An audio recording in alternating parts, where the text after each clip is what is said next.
ಸರ್ಕಾರಿ ಕಾಮಗಾರಿಗಳಲ್ಲಿ ಮುಸ್ಲಿಮರಿಗೆ 4% ಮೀಸಲಾತಿ ನೀಡಿರೋದಕ್ಕೆ ನಿಖಿಲ್ ಕುಮಾರಸ್ವಾಮಿ ಕಿಡಿಕಾರಿದ್ದಾರೆ. ಅಲ್ಪಸಂಖ್ಯಾತರಿಗೆ ಕೊಡೋದು ಮುಸ್ಲಿಮರಿಗೆ ಅಲ್ಲ ಅಂತ ಸಿಎಂ ಸಮರ್ಥನೆ ನೀಡುತ್ತಾರೆ. 2B ಕ್ಯಾಟಗರಿಯಲ್ಲಿ ಮುಸ್ಲಿಮರು ಮಾತ್ರ ಬರ್ತಾರೆ. ಉಳಿದ ಸಮುದಾಯದವರು ಏನು ತಪ್ಪು ಮಾಡಿದ್ದಾರೆ? ಎಲ್ಲ ಸಮುದಾಯದವರನ್ನ ಸಮಾನತೆಯಿಂದ ನೋಡಿ. ಇದರ ಜೊತೆಗೆ ಸರ್ಕಾರ ಬೆಲೆ ಏರಿಕೆ ಮಾಡಿ ಜನಸಾಮಾನ್ಯರ ಜೇಬಿಗೆನೆ ಕತ್ತರಿ ಹಾಕ್ತಾ ಇದೆ. ಬೆಲೆ ಏರಿಕೆ ಖಂಡಿಸಿ ಬಿಜೆಪಿಯಿಂದ ಪ್ರತಿಭಟನೆ ನಡೆಸಲಾಗ್ತಾ ಇದೆ. ಜೆಡಿಎಸ್ನಿಂದಲೂ ಕೂಡ ಉಗ್ರ ಹೋರಾಟ ಮಾಡಲಾಗುತ್ತೆ. ಬಿಜೆಪಿ ಮತ್ತು ಜೆಡಿಎಸ್ ಸಮನ್ವಯತೆ ಮತ್ತಷ್ಟು ಹೆಚ್ಚಾಗಲು ಸಮಿತಿಗಳು ರಚನೆಯಾಗಲಿವೆ ಅಂತ ನಿಖಿಲ್ ಕುಮಾರಸ್ವಾಮಿ ಹೇಳಿದರು. ರಾಜ್ಯದ ದೆಹಲಿಯ ವಿಶೇಷ ಪ್ರತಿನಿಧಿಯಾಗಿರುವ ಟಿ.ಬಿ. ಜಯಚಂದ್ರ ಇಂದು ಸಂಸತ್ ಭವನದ ಕಚೇರಿಯಲ್ಲಿ ಕೇಂದ್ರ ಸಚಿವ ಎಚ್.ಡಿ. ಕುಮಾರಸ್ವಾಮಿ ಅವರನ್ನ ಭೇಟಿಯಾಗಿದ್ದಾರೆ. ಈ ಸಂದರ್ಭದಲ್ಲಿ ರಾಜ್ಯದ ಹಲವಾರು ಅಭಿವೃದ್ಧಿ ವಿಷಯಗಳ ಬಗ್ಗೆ ಚರ್ಚೆ ನಡೆಸಲಾಗಿದೆ. ನವದೆಹಲಿಯ ಕರ್ನಾಟಕ ಭವನದ ನೂತನ ಕಟ್ಟಡ ಉದ್ಘಾಟನೆ ಸಮಾರಂಭಕ್ಕೂ ಆಹ್ವಾನ ನೀಡಿದ್ದಾರೆ ಅಂತ ಮಾಹಿತಿ ಕೊಟ್ಟರು. ವಿನಯ್ ಕುಲಕರ್ಣಿ ಕುಟುಂಬದಿಂದ ಮರಗಳ ಮಾರಣ ಹೋಮ ಪ್ರಕರಣದ ಬಗ್ಗೆ ಪ್ರತಿಕ್ರಿಯೆ ನೀಡಿದ ಅರಣ್ಯ ಸಚಿವ ಈಶ್ವರ ಖಂಡ್ರೆ, ಕಾಯ್ದೆ ಕಾನೂನಿನ ಬಗ್ಗೆ ಅವರಿಗೆ ಮಾಹಿತಿ ಇದೆ. ಯಾರು ಮಾಡಿದ್ದಾರೆ, ಯಾಕೆ ಮಾಡಿದ್ದಾರೆ ಅನ್ನೋ ಬಗ್ಗೆ ತನಿಖೆ ಆಗೇ ಆಗತ್ತೆ. ಇಲಾಖೆ ಅಧಿಕಾರಿಗಳು ಅದರ ಬಗ್ಗೆ ವಿಚಾರಣೆ ಮಾಡ್ತಾರೆ ಅಂತ ತಿಳಿಸಿದ್ರು. ಇನ್ನು ಮಸ್ಕಿ ಶಾಸಕನ ಸಹೋದರ ಹಾಗೂ ಪುತ್ರ ಮೊಲಗಳನ್ನು ಕೊಂದು ಮೆರವಣಿಗೆ ಮಾಡಿದಂತಹ ಪ್ರಕರಣದಲ್ಲಿ ಈಗಾಗಲೇ FIR ದಾಖಲಾಗಿದೆ. ನ್ಯಾಯ ಎಲ್ರಿಗೂ ಒಂದೇ. ಸರ್ಕಾರ ಇದರಲ್ಲಿ ಯಾವುದೇ ತಾರತಮ್ಯ ಮಾಡೋದಿಲ್ಲ. ಪ್ರಕರಣ ದಾಖಲಾದ ಮೇಲೆ ತಾರ್ಕಿಕ ಅಂತ್ಯ ಕಾಣಿಸುತ್ತೆ. ನಿಷ್ಪಕ್ಷಪಾತವಾದ ತನಿಖೆ ಆಗತ್ತೆ ಎಂಬ ಭರವಸೆ ಕೊಡ್ತೇವೆ ಅಂತ ಹೇಳಿದರು.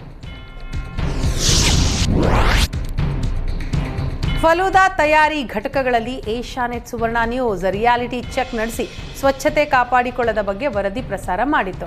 ವರದಿಯ ಬೆನ್ನಲ್ಲೇ ಎಚ್ಚೆತ್ತ ಆಹಾರ ಸುರಕ್ಷತಾ ಅಧಿಕಾರಿಗಳು ಫಲೂದಾ ಮೇಕಿಂಗ್ ಸೆಂಟರ್ಗೆ ಭೇಟಿ ನೀಡಿ ಪರಿಶೀಲನೆ ನಡೆಸಿದ್ರು. ಪರಿಶೀಲನೆಯ ವೇಳೆ ಲೈಸೆನ್ಸ್ ಇಲ್ಲದೆ ತಯಾರಿಕಾ ಘಟಕ ಸ್ಥಾಪನೆ ಮಾಡಿರೋದು ಬೆಳಕಿಗೆ ಬಂದಿದೆ. ತಕ್ಷಣವೇ ಪ್ರೊಡಕ್ಷನ್ ನಿಲ್ಲಿಸಿ ಲೈಸೆನ್ಸ್ ಪಡೆದು ಸರಿಯಾಗಿ ಘಟಕ ಸ್ಥಾಪನೆ ಆಗುವವರೆಗೂ ಫಲೂದಾ ತಯಾರಿಕೆ ನಿಲ್ಲಿಸುವಂತೆ ಸೂಚನೆ ನೀಡಿದ್ದಾರೆ. ತಯಾರಿಕೆಯ ವೇಳೆ ಸ್ವಚ್ಛತೆ ಕಾಪಾಡಿಕೊಳ್ಳುವಂತೆ ಹಾಗೂ ವಾಸಕ್ಕೂ ಬೇರೆ ಸ್ಥಳ ನೋಡಿಕೊಳ್ಳಲು ಸೂಚನೆ ನೀಡಲಾಗಿದೆ. ನಟ ಆಕ್ಷನ್ ಪ್ರಿನ್ಸ್ ಧ್ರುವ ಸರ್ಜಾ ಕಣ್ಣಿನಲ್ಲಿ ಪೊರೆ ಬೆಳೆದ ಬಾಲಕನ ಟ್ರೀಟ್ಮೆಂಟ್ಗೆ ಸಹಕರಿಸಿ ಬಾಳಿಗೆ ಬೆಳಕಾಗಿದ್ದಾರೆ. ಗಾರೆ ಕೆಲಸ ಮಾಡೋ ತಂದೆಯ ಮಗುವಿನ ಬೆನ್ನಿಗೆ ನಿಂತಿದ್ದಾರೆ. ಕಣ್ಣಿನ ಶಸ್ತ್ರಚಿಕಿತ್ಸೆ ಯಶಸ್ವಿಯಾಗಿ 2 ಕಣ್ಣುಗಳ ಮೂಲಕ ಪುಟ್ಟ ಕಂದಮ್ಮ ಪ್ರಪಂಚವನ್ನ ನೋಡ್ತಾ ಇದ್ದು ಪೋಷಕರು ಹಾಗೂ ಅಭಿಮಾನಿಗಳು ಸಂತಸಪಟ್ಟಿದ್ದಾರೆ. ಪುಟ್ಟ ಬಾಲಕನ ಬಾಳಿಗೆ ಬೆಳಕಾಗುವ ಮೂಲಕ ಧ್ರುವ ಸರ್ಜಾ ರಿಯಲ್ ಲೈಫ್ನಲ್ಲೂ ಕೂಡ ಹೀರೋ ಆಗಿದ್ದಾರೆ. ಬಂಡೀಪುರದಲ್ಲಿ ರಾತ್ರಿ ವಾಹನ ಸಂಚಾರ ನಿಷೇಧ ರದ್ದು ಮಾಡಲು ಕೇರಳದವರು ಒತ್ತಡ ಹೇರ್ತಾ ಇಲ್ಲ. ರಾತ್ರಿ ವೇಳೆ ಸಂಚರಿಸಲು ಅವಕಾಶ ನೀಡಿರುವ ಬಸ್ಗಳ ಸಂಖ್ಯೆ ಹೆಚ್ಚಳ ಮಾಡಲು ಕೇಳ್ತಿದ್ದಾರೆ ಅಷ್ಟೇ ಅಂತ ಗುಂಡ್ಲುಪೇಟೆ ಶಾಸಕ ಎಚ್.ಎಂ. ಗಣೇಶ್ ಪ್ರಸಾದ್ ಹೇಳಿದರು. ಈ ಬಗ್ಗೆ ಸುಪ್ರೀಂ ಕೋರ್ಟ್ ಮಾರ್ಗದರ್ಶನ ಕೇಳಿ ಸರ್ಕಾರ ತೀರ್ಮಾನ ತೆಗೆದುಕೊಳ್ಳುತ್ತೆ. ರಾತ್ರಿ ವಾಹನ ಸಂಚಾರ ನಿಷೇಧ ವಾಪಸ್ಗೆ ಪ್ರಿಯಾಂಕಾ ವಾದ್ರಾ ಯಾವುದೇ ಪತ್ರ ಬರೆದಿಲ್ಲ. ಕೇರಳದ ಬೇಡಿಕೆಯ ಬಗ್ಗೆ ಅರಣ್ಯ ಸಚಿವರು ಅಧಿಕಾರಿಗಳು ಸಭೆ ಕರೆದು ಚರ್ಚೆ ಮಾಡಿದ್ದಾರೆ. ನಿಷೇಧ ವಾಪಸ್ ಪಡೆಯುವ ಯಾವುದೇ ಪ್ರಸ್ತಾವನೆ ಇಲ್ಲ. ಯಾರೂ ಆತಂಕ ಪಡುವ ಅಗತ್ಯ ಇಲ್ಲ ಅಂತ ಹೇಳಿದರು. ಮಣಿಪಾಲ ಠಾಣಾ ಕಾನ್ಸ್ಟೇಬಲ್ನಿಂದ ಯುವಕನ ಮೇಲೆ ತಡರಾತ್ರಿ ಹಲ್ಲೆ ನಡೆದಂತಹ ಆರೋಪ ಕೇಳಿಬಂದಿದೆ.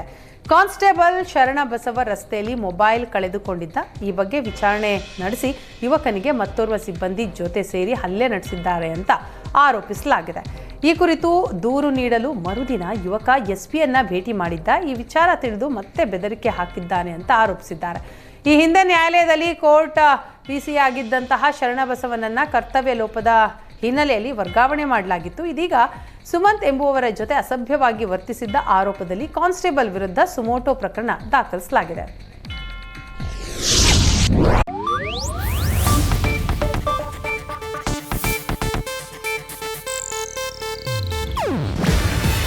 ಇದು ಏಷ್ಯಾನೆಟ್ ನ್ಯೂಸ್ ನೆಟ್ವರ್ಕ್ ಪ್ರಸ್ತುತಿ. ನೀವು ನೋಡ್ತಿದ್ದೀರಾ ಏಷ್ಯಾನೆಟ್ ಸುವರ್ಣ ನ್ಯೂಸ್.